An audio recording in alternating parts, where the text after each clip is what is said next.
भावेश ने स्टाइल में basketball match जीत लिया और अब वो पूरे स्कूल का हीरो बन चुका था।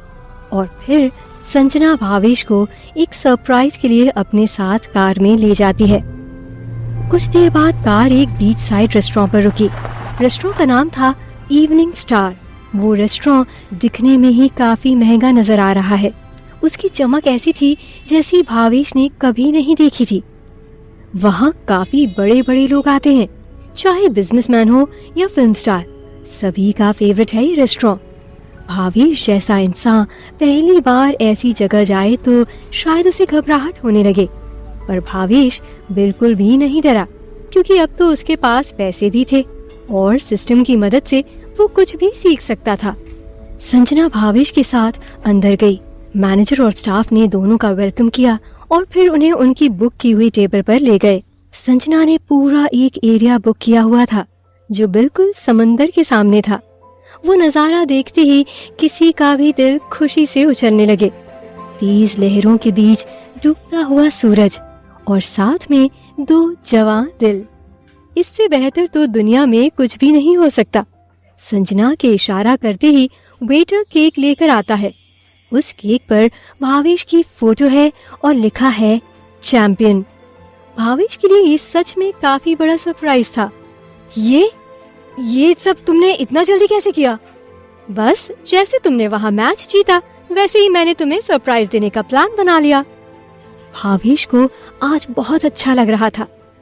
उसे ऐसा एहसास कभी नहीं हुआ। फिर भावेश ने केक काटा और सबने उसके लिए तालियां बजाई। फिर कुछ देर बाद वहाँ अलग अलग तरह की बहुत सारी डिशेस आ गईं। इतना स्वादिष्ट खाना देखते ही भावेश के मुंह में पानी आने लगा। भावेश अपनी जिंदगी में आज पहली बार किसी रेस्टोरेंट में खाना खाने आया था। वेटर ने खाना सर्व किया और फिर संजना और भावेश ने एक अच्छी शाम साथ बिताई। दोनों के बीच ज्यादा बातें नहीं हुई, पर आज दोनों के दिल बात कर रहे थे। खाना कैसा लगा? संजना ने भावेश से पूछा। एकदम परफेक्ट, खाना भी और तुम भी। मेरे जैसे मामूली इंसान के लिए कोई इतना कुछ कर सकता है, मैंने तो कभी सोचा ही नहीं था। तुमने ये दिन मेरी जिंदगी का सबसे यादगार दिन बना दिया। एक मिनट, किसने कहा तुम मामूली इंसान हो? तुमने मुझे बचाया था, और जो इंसान किसी दूसरे की मदद करे वो बैटमैन होता है। संजना की इस बात पर दोनों हंसने लगते हैं। तभी वहाँ प्यारा सा रोमांटिक म्यूजिक बजता है। दोनों एक दूसरे को देखते हैं और फिर संजना डांस के लिए पूछती है। डांस? यही एक ऐसी चीज थी जिसमें भावेश को सिस्टम की जरूरत नहीं पड़ने वाली थी, क्योंकि वो डांस करना जानता था। भावेश ने संजना का हाथ थामा और वो उसे डांस फ्लोर पर ले गया। थोड़ा हिचकिचाते हुए भावेश ने संजना की कमर की ओर हाथ बढ़ाया। संजना समझ गई कि भावेश थोड़ा झिझक रहा है।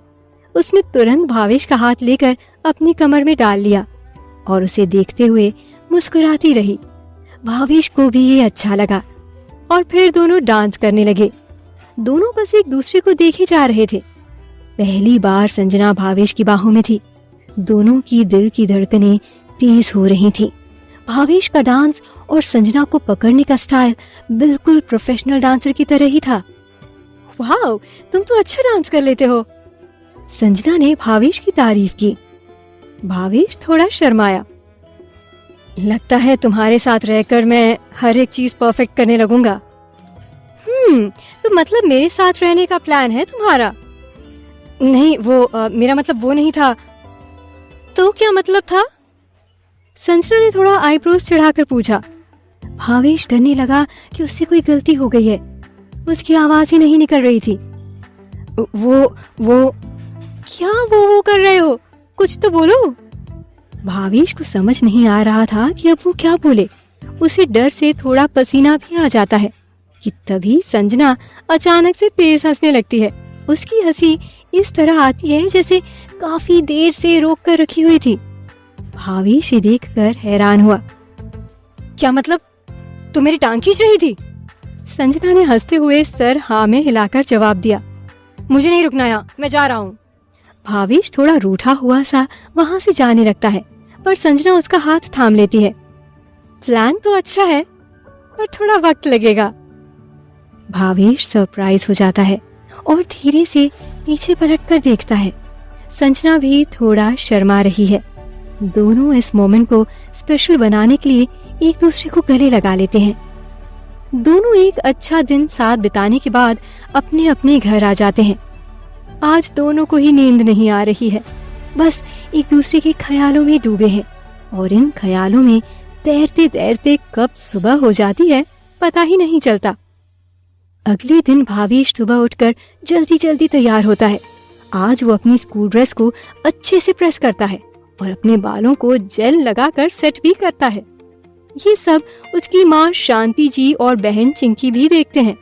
वो दोनों बहुत हैरान होते हैं क्योंकि भावेश स्कूल जाने के लिए तो कभी इतना खुश नहीं होता और ना ही कभी इतनी तैयारी करता है। भावेश तैयार होते ही स्कूल के लिए निकल जाता है। भावेश एक अलग ही खुशी के साथ स्कूल आता है। उसकी नजरें हर पल संजना को तलाश रही थी, पर अफसोस संजना अब तक स्कूल नहीं आई थी। फिर भावेश अपनी क्लास में चला जाता है। क्लास में आते ही भावेश को स्टूडेंट्स अलग अलग रिएक्शंस के साथ देख रहे थे। भावेश ने इस बात पर ज्यादा ध्यान नहीं दिया क्योंकि अब तो उसके साथ रोज ही ऐसा कुछ हो रहा था कि सब उसे ऐसे ही देखते हैं। भावेश अपनी सीट के पास आया कि तभी क्लास का एक स्टूडेंट नीरज तेजी से भागते हुए भावेश के पास आया। भावेश भावेश तुम नाराज तो नहीं हो ना? भावेश को समझ नहीं आता और वो थोड़ा कंफ्यूज्ड है। नीरज को एक पल के लिए देखता है कि क्या वो मुझसे ही बात कर रहा है। गुस्सा? किस बात के लिए गुस्सा? भावेश ने जिज्ञासा के साथ पूछा। भावेश को इस तरह जिज्ञासा और हैरानी के साथ पूछते हुए देख नीरज ने भी थोड़ा हैरानी वाला चेहरा बनाया और थोड़ा चिंता जताते हुए पूछा, क्या तुम्हें नहीं पता? क्या नहीं पता? भावेश ने फिर उसी तरह पूछा। नीरज के चेहरे पर हैरानी बढ़ने लगी और उसने थोड़ा चिंता भाव से अपने होंठ चबाए। भावेश को लगने लगा कि कुछ तो ऐसी बात है जो उसे पता होनी चाहिए थी। भाई बोलेगा आखिर बात क्या है? तू इस तरह मुंह क्यों बना रहा है? और मुझे क्या नहीं पता? भावेश से अब बिल्कुल रुका नहीं जा रहा था। वो जल्द से जल्द जानना चाहता था कि आखिर बात क्या है। रुको मैं बताता हूँ।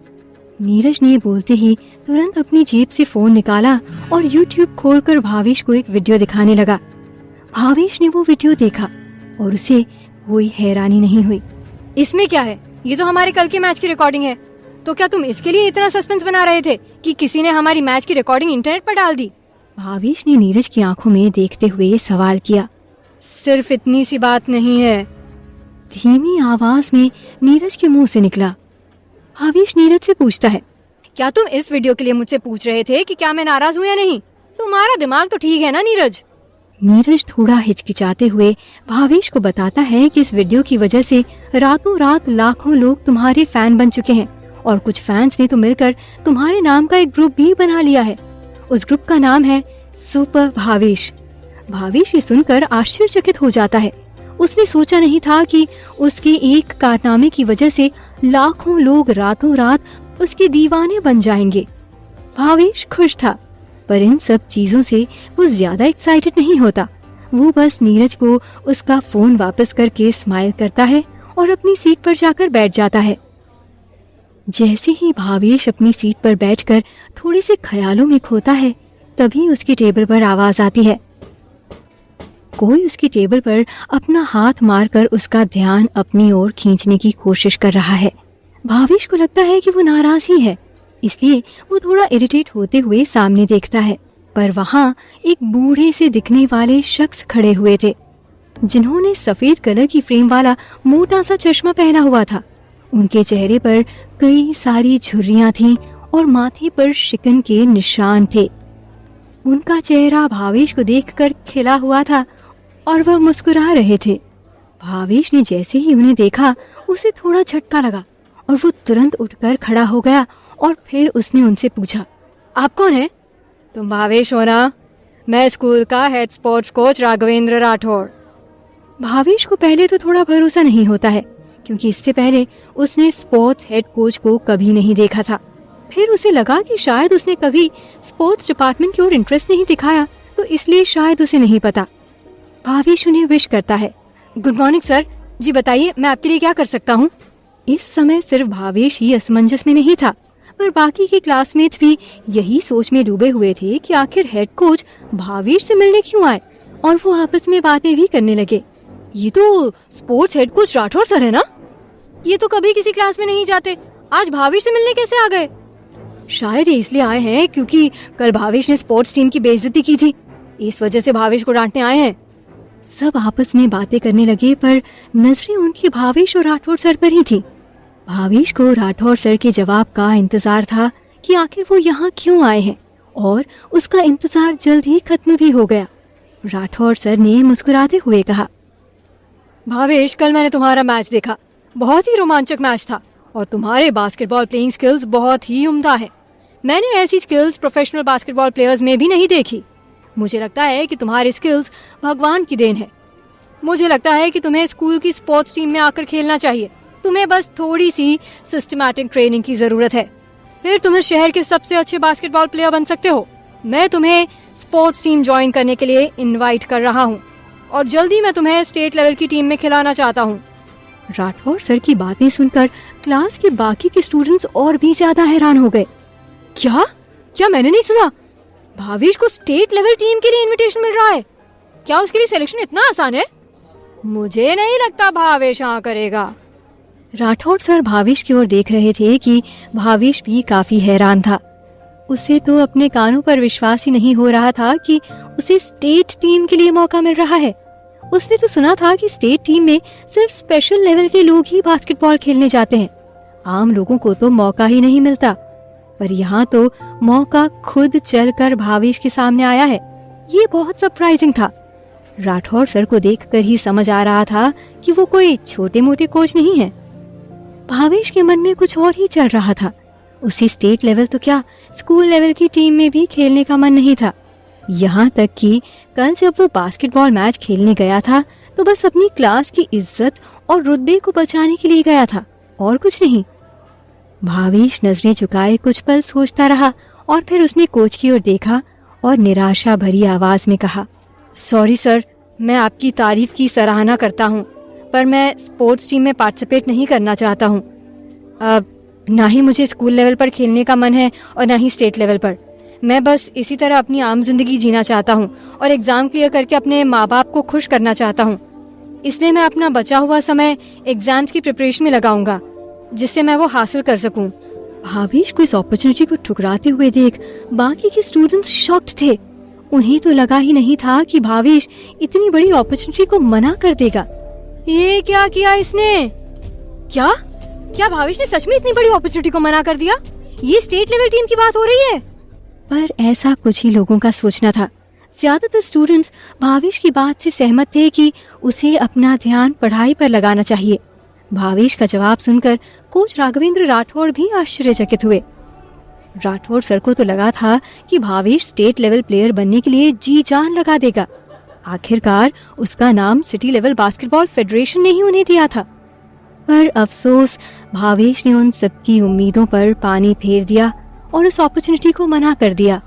राठौड़ सर को लगा कि शायद भावेश ने ठीक से नहीं सुना कि वो क्या कह रहे थे, इसलिए उन्होंने अपनी बात को जोर देते हुए फिर से कहा, भावेश, तुमने शायद ठीक से सुना नहीं।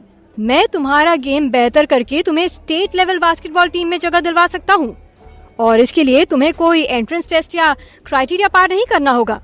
राठौड़ सर के दोबारा कहने के बावजूद भी भावेश ने कुछ नहीं कहा। वो बस यही सोच रहा था कि उसे बास्केटबॉल टीम, चाहे स्कूल हो या स्टेट लेवल, किसी में भी जाने का मन नहीं है। हालांकि भावेश की जो बास्केटबॉल खेलने की स्किल्स हैं, उसके साथ तो वो कंट्री लेवल पर भी खेल सकता है।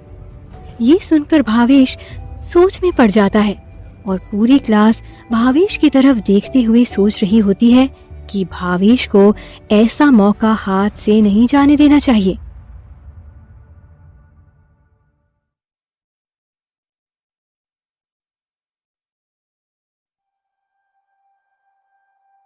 कोच राठौड़ की बातें सुनकर भावेश ने फिर निराशा भरे स्वर में उनसे कहा, सर, मैंने आपको पहले ही बोल दिया कि मैं किसी भी बास्केटबॉल टीम में ज्वाइन नहीं करना चाहता।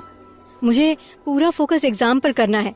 मैं बस अच्छे मार्क्स के साथ क्लियर करना चाहता हूँ। ये सुनते ही तुरंत कोच राठौड़ ने कहा, अच्छे मार्क्स सिर्फ अच्छे कॉलेज में एडमिशन के लिए ही चाहिए ना। एडमिशन तो बिना नंबर के भी मिल सकता है। मैं तुम्हारी मदद करूंगा स्पोर्ट्स कोटा के जरिए एडमिशन दिलवाने में। तुम अगर स्पोर्ट्स में अच्छा करोगे तो तुम जिस कॉलेज में चाहो वहाँ एडमिशन ले सकते हो, पर अगर तुम मना कर देते हो तो तुम्हारे लिए मुश्किल हो सकता है, क्योंकि सब जानते हैं कि तुम पढ़ाई में कैसे हो और तुम्हारे रिजल्ट कैसे आते हैं। भावेश ने जैसे ही ये बात सुनी उसकी हंसी छूट गई और वो तेज तेज हंसने लगा। भावेश ने हंसते हंसते कहा, क्या कहा आपने सर? मेरे रिजल्ट्स अच्छे नहीं आते। शायद कोच राठौर ने हाल ही में हुए एग्जाम में भावेश का रिजल्ट नहीं देखा था। भावेश को इस तरह उनकी बात पर हंसता देख कोच राठौर थोड़ा असमंजस में पड़ गए। भावेश ने फिर कहा, sir thank you for the offer, पर मैं स्पोर्ट्स नहीं खेलना चाहता। पर राठौर सर ने तुरंत भावेश से पूछा, पर क्या? भावेश ने कोच राठौर की ओर देखा जो कि अब थोड़े एक्साइटेड थे। भावेश ने अपनी आंखों को थोड़ा घुमाते हुए बड़े ध्यान से कहा, अगर मुझे प्रिंसिपल सर स्कूल में एक स्पोर्ट्स स्टूडेंट के तौर पर कंसिडर करने के लिए मान जाए तो मैं आपकी हर बात मानने के लिए तैयार हूँ, और अगर ऐसा नहीं होता तो I am sorry sir, please आगे से मुझे डिस्टर्ब मत कीजिएगा। कोच राठौर इस बात को सुनते ही काफी खुश होते हैं और इससे पहले भावेश कोई और नई शर्त रखे या अपना माइंड चेंज करे या अपना फैसला बदले, वो तुरंत भावेश की बात को मान लेते हैं और अपने सर को हाँ में हिलाते हुए कहते हैं, डन, मैं प्रिंसिपल सर से तुम्हारे लिए बात करूंगा। कोच राठौर इतने एक्साइटेड थे कि वो तुरंत ही प्रिंसिपल रूम में पहुंच गए और बिना नॉक किए ही अंदर चले गए। वहाँ चेयर पर एक मिडिल एज मैन बैठा हुआ है जिसकी उम्र लगभग 55 के आसपास थी और वो दिखने में थोड़े मोटे से थे। उन्होंने ब्लैक कोट और व्हाइट शर्ट पहनी हुई थी और उनके सीधे हाथ में एक गोल्डन कलर की वॉच थी। जब प्रिंसिपल ने देखा कि कोई उनके कमरे में बिना परमिशन के अंदर आ गया तो वो ऐसे सकपका गए जैसे कि सामने वाले की खैर नहीं। पर सामने कोच राठौर थे। कोच राठौर को देखकर प्रिंसिपल का गुस्सा शांत हुआ। क्या बात है कोच राठौर, किसी बात की जल्दी है आपको? प्रिंसिपल का थोड़ा कठोर स्वर सुनकर कोच राठौर का एक्साइटमेंट खत्म हो गया। उन्हें एहसास हुआ कि मुझसे कोई गलती हो गई है। कोच राठौर ने थोड़ा चिंतित होकर कहा, प्रिंसिपल सर, मैं एक बहुत जरूरी बात करने के लिए आपके पास आया हूँ, पर आप थोड़ा नाराज से नजर आ रहे हैं। नहीं, ऐसा नहीं है, आप बताएं क्या बात है। कोच राठौर मुस्कुराए और बोले, प्रिंसिपल सर, मैं आपको एक बहुत ही बड़ी खबर सुनाने वाला हूँ। मैंने आपके ही स्कूल में एक कोहिनूर हीरा ढूंढ निकाला है जो न सिर्फ पढ़ने में ही अच्छा है, खेलने में भी अव्वल है। प्रिंसिपल सर कोच राठौर की बात सुनते ही काफी सरप्राइज हुए, क्योंकि स्कूल को काफी टाइम से ऐसे किसी स्टूडेंट की तलाश थी जो पढ़ने में ठीक हो और खेलने में टॉप पर हो। प्रिंसिपल ने एक्साइटमेंट के साथ कहा, क्या बात कर रहे हैं आप, कौन है वो स्टूडेंट? जैसे ही प्रिंसिपल ने पूछा, कोच राठौर ने तुरंत ही अपनी पॉकेट में से फोन बाहर निकाला और भावेश का बास्केटबॉल खेलते हुए वीडियो दिखाया जो कि वायरल हो चुका है। ये है वो स्टूडेंट भावेश पराशर। इसका बास्केटबॉल खेलने का टैलेंट सुपर क्लास है। इतने यूनिक स्किल्स तो आज तक मैंने किसी प्रोफेशनल प्लेयर में भी नहीं देखे। प्रिंसिपल ने भी वो वीडियो कुछ पल देखा और उसे देखते देखते उनके चेहरे पर एकदम हैरानी के भाव नजर आने लगे, क्योंकि उन्हें भी समझ आ गया कि भावेश क्यों अलग है। वीडियो देखने के बाद प्रिंसिपल ने हैरानी के साथ कोच राठौर को देखा और बोला, सही कहा आपने, ये स्टूडेंट तो बिल्कुल अलग प्लेयर है। सर, वो मैं सोच रहा था कि भावेश जब इतना अच्छा खेलता है तो क्यों ना उसे स्पोर्ट्स स्टूडेंट कैटेगरी में डाल दिया जाए। प्रिंसिपल सर थोड़ा सोच में थे और फिर हैरानी से पूछने लगे, क्या नाम बताया आपने स्टूडेंट का? भावेश पराशर। प्रिंसिपल सर को झटका लगा और वो बोले, भावेश पराशर 12th क्लास का सबसे इंटेलिजेंट स्टूडेंट है। उसने अभी अभी क्लास के एग्जाम्स में टॉप किया है और सबसे ज्यादा मार्क्स स्कोर किए हैं। कोच राठौर को अब तक भावेश के बारे में इतना नहीं पता था। उन्हें लग रहा था कि भावेश पढ़ने में इतना अच्छा नहीं है, पर जब उन्होंने ये सुना तो वो हैरानी के साथ प्रिंसिपल सर को देखने लगे और पूछा, क्या भावेश पराशर टॉप किया है? सर, पक्का आप उसी भावेश के बारे में बात कर रहे हैं या उस क्लास में कोई और भी भावेश है? प्रिंसिपल सर फिर कोच के पास चलकर गए और कोच राठौर को और ज्यादा घूरने लगे और बोले, चलिए मेरे साथ। और दोनों बाहर निकल गए। प्रिंसिपल सर कोच राठौड़ के साथ भावेश के पास क्लास में आए। भावेश प्रिंसिपल सर को देखते ही खड़ा हो जाता है। सर आप गुड मॉर्निंग सर। भावेश थोड़ा हड़बड़ाया हुआ था। प्रिंसिपल सर ये देखकर मुस्कुराने लगे और कोच राठौड़ से कहने लगे, एक ही भावेश है इस क्लास में और वो काफी स्मार्ट है। भावेश, मैं तुम्हें बस यही कहने आया था कि तुम क्लास 12th के सबसे ब्रिलियंट स्टूडेंट हो, इसलिए मैं चाहता हूँ कि तुम पूरा फोकस अपनी पढ़ाई पर लगाओ और फाइनल एग्जाम्स में सबसे अच्छे नंबर लाकर नया रिकॉर्ड बनाओ, जिससे स्कूल का नाम रोशन हो। प्रिंसिपल सर ये बोलकर वहाँ से चले गए। कोच राठौड़ अभी भी भावेश को देख रहे थे। उनके चेहरे पर हल्का सा गुस्सा था, पर वो गुस्सा उन्होंने जाहिर नहीं होने दिया। भावेश ने कोच राठौड़ की ओर देखा। वो समझ गया था कि कोच राठौड़ उसके इरादे जान चुके हैं। भावेश ने बस धीरे से बोला, I am sorry sir. Coach Rathore ने कुछ जवाब नहीं दिया और पलटकर बाहर की ओर जाने लगे। पर बाहर जाते जाते वो अचानक से रुके और उन्होंने फिर पलटकर भावेश को देखा। भावेश ने भी उनकी ओर देखा। भावेश, मैं एक बात तुमसे कहना चाहता हूँ। तुम्हारे जैसा स्टूडेंट जो पूरे दिन सोता रहता है, उसने आखिरकार क्लास में टॉप कैसे किया? कोच राठौड़ की बात सुनकर आसपास खड़े स्टूडेंट्स भी सोच में पड़ गए कि हाँ, भावेश तो सच में सोता रहता है, फिर वो पढ़ता कब है? भावेश इस बात को सुनकर बहुत हैरान हुआ और सोचने लगा कि आखिर मैं क्या बोलूं? सर को क्या जवाब दूं कि मेरे पास एक सिस्टम है जो मुझे सब कुछ बताता है। मैंने एक तरह से चीटिंग की है। भावेश इन सब सवालों में उलझा हुआ था कि तभी कोच राठौड़ मुस्कुराते हुए बोले, रहने दो, मैं जानता हूँ जीनियसेस आर नॉट अंडरस्टूड। वैसे तो मुझे कोई उम्मीद नहीं है, पर अगर तुम्हारा कभी मन करे स्पोर्ट्स टीम में पार्टिसिपेट करने का, तो तुम बेझिझक कभी भी मेरे पास आ सकते हो। कोच राठौड़ ये बोलकर क्लास से बाहर चले गए। वहीं दूसरी तरफ पन्नू अपने घर पर विम्मी के साथ बातें करने की कोशिश कर रहा है। विम्मी उससे बुरी तरह से डरी हुई है और कुछ भी नहीं कह रही। पन्नू उसके लिए खाना लाता है और विम्मी को अपने हाथ से खाना खिलाने की कोशिश करता है। विम्मी उससे हाथ जोड़कर प्रार्थना करती है, पन्नू, हमें जाने दो, हम किसी को तुम्हारे बारे में नहीं बताएंगे। पन्नू हंसता है और कहता है, यही बात तुमने पहले भी बोली थी और फिर सब कुछ पुलिस वालों को बता दिया। तुम्हारी वजह से मैं इतने साल तक कैद में रहा और तुम यहाँ मजे से आजाद घूमती रही। पर वक्त का चमत्कार देखो, आज तुम कैद में हो और मैं मजे से घूम रहा हूँ।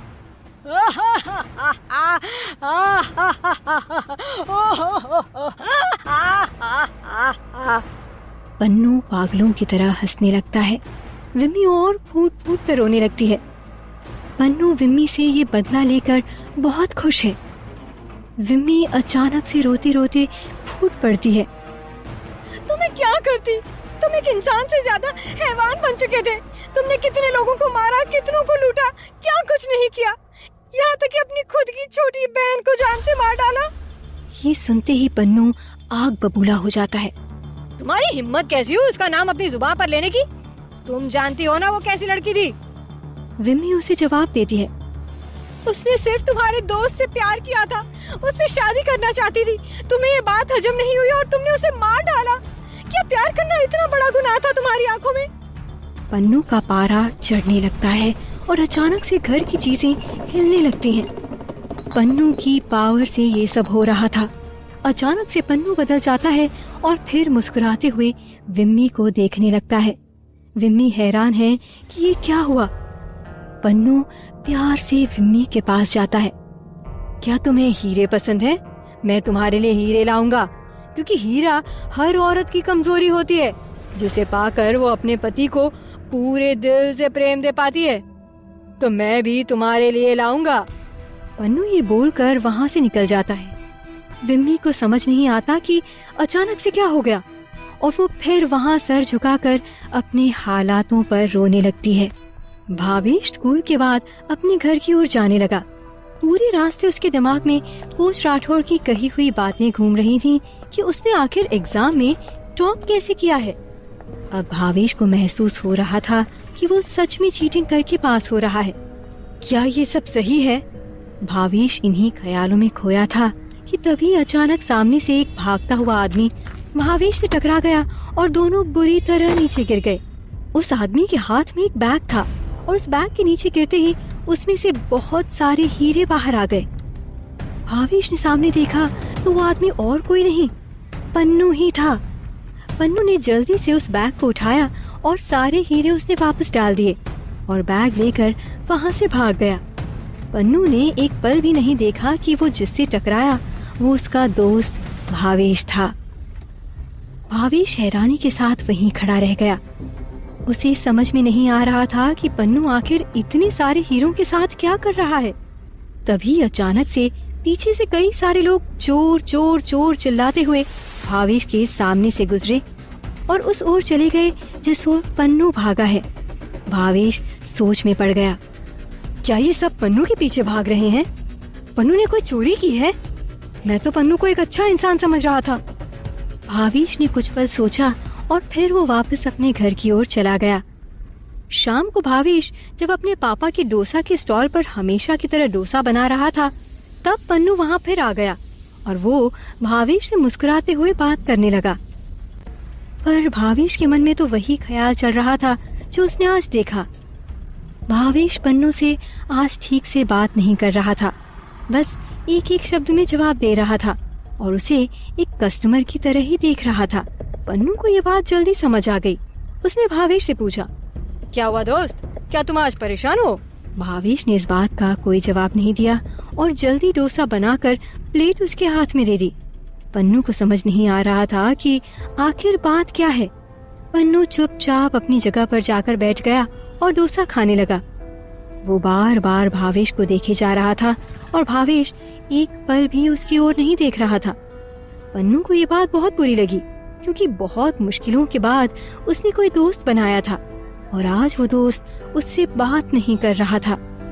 पन्नू को गुस्सा आने लगा और वो गुस्से में भावेश के पास गया और उसका हाथ पकड़ा और उसे थोड़ी दूर खींचते हुए ले गया। भावेश पूरा टाइम चिल्लाते रहा, पन्नू मेरा हाथ छोड़ो, पन्नू मेरा हाथ छोड़ो। पर पन्नू अपनी जिद पर अड़ा रहा और भावेश का हाथ पकड़कर एक सुनसान जगह ले गया। भावेश गुस्से से चिल्लाया, अब छोड़ मुझे, क्या कर रहा है, किधर ले जा रहा है, मुझे डोसा बनाना है। पन्नू ने भी गुस्से में बोला, आखिर बात क्या है, तुम अचानक से इस तरह से क्यों मुझसे बात नहीं कर रहे हो? कल तक तो हम दोस्त थे ना? तभी भावेश ने टॉन्ट मारते हुए कहा, दोस्त थे, पर जब से मुझे पता चला है कि मेरा दोस्त एक चोर है, मुझे अपने दोस्त से नफरत होने लगी। तुम दोस्त तो क्या दुश्मनी करने के भी लायक नहीं हो क्योंकि तुम एक चोर हो। भावेश कहकर वहाँ से गुस्से से निकल गया। पन्नू को अब समझ आया कि भावेश उससे क्यों गुस्सा था, क्योंकि उसे पता चल गया कि पन्नू एक चोर है। पन्नू आग बबूला होने लगा और गुस्से में आसपास के पत्थर और कबाड़ की चीजें इधर उधर फेंकने लगा। पन्नू का सिस्टम एक्टिवेट हो गया और वो बड़ी से बड़ी चीजें उठाकर तोड़ने लगा, पर कोई छुप छुप कर पन्नू को सब करते हुए देख रहा था। पन्नू ने दीवार में मुक्का मारकर उसे तोड़ दिया। वहीं एक कार खड़ी थी, उसे उठाकर फेंक दिया।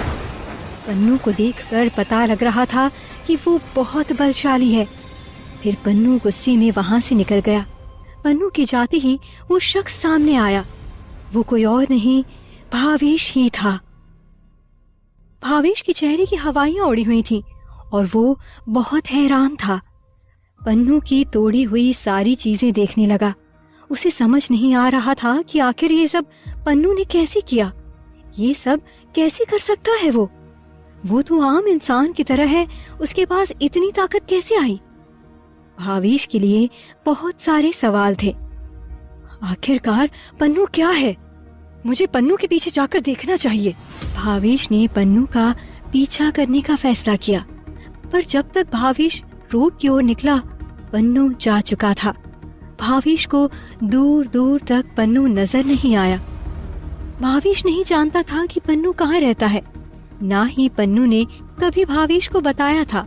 भावेश किसी भी तरह अब पन्नू का सच जानना चाहता था।